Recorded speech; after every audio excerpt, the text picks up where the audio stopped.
Now we are in the field of deep uncertainty, and traditionally, I would say that all of the definitions of resilience are, when they are including the idea or principle that resilient systems are able to maintain their purpose and their structure during the shock and live through, maintain both of these qualities throughout the shock.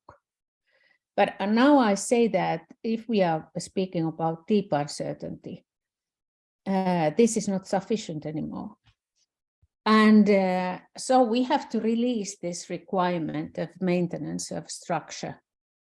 And we have to accept the fact that when a shock is big enough, like COVID or like Ukrainian war, in this type of situation, it's not enough that we adapt, or it's not enough to be agile. We have to be able to be apply more radical ways to survive. And when, after an analysis of these two cases that I referred earlier, we ended up to this type of conclusions. Then, in addition to the four qualities, there is a feature that is really essential for the resilience, and that is trust. In Finland, we are a trust society, so of course we say that trust is really essential and one of our competitive advantages. But it is in order to react on extreme shock or deep shock, we have to trust that other organizations, government institutions, other institutions, companies, and or the management of our company, or even neighbors or our social network, that everyone is doing their best for common good, not to sub-optimize their own behavior. Because if we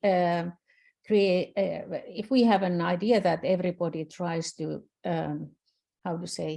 to steal whatever they can in this difficult situation, then we are not able to operate as resilient as a nation or as a company or social system.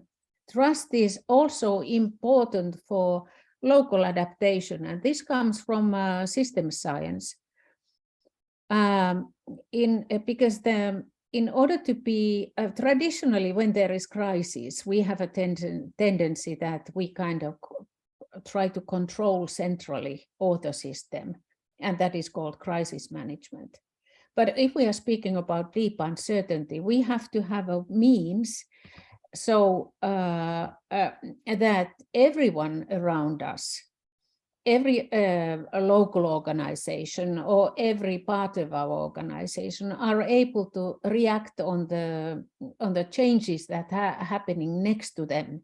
So they have to self-organize according to the needs of the local situation.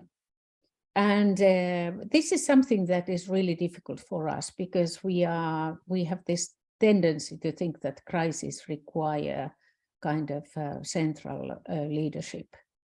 Now, when I said that system, it's not a requirement that system or organization will maintain their purpose or their mission. And the typical example of this kind of situation was in the COVID case, when a producer of evening gowns changed their production line and started to produce face masks. So it may be that our organization, success of our country or our organization, it depends on our capability to best use the available resources and try to think about that, what are the current needs of a changed environment.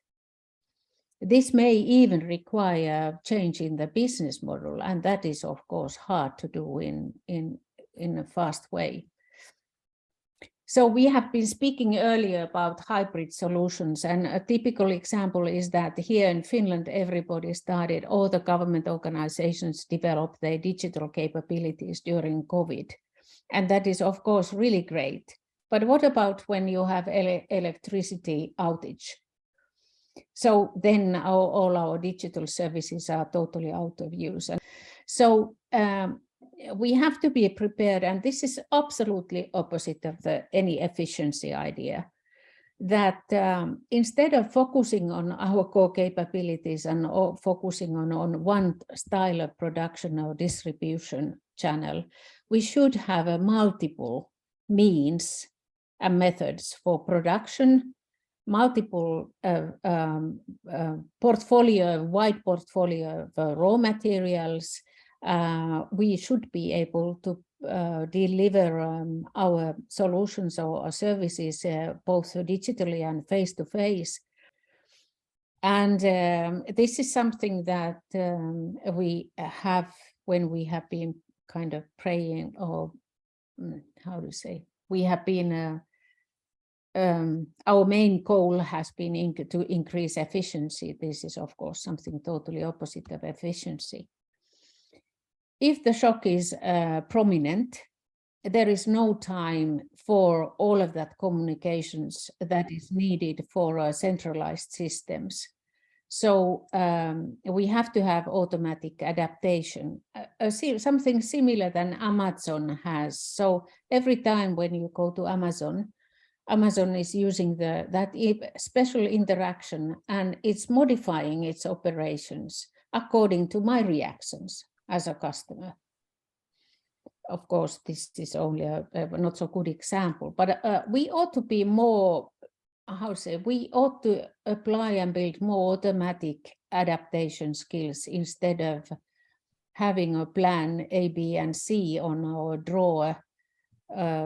drawing board or in our drawer of our desk.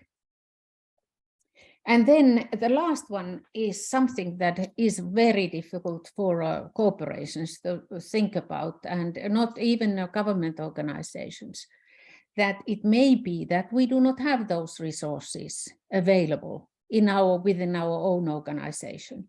So we ought to be prepared to use customers, stakeholders, and competitors' resources, as we worked with when we worked with the Finnish Ministry of Interior.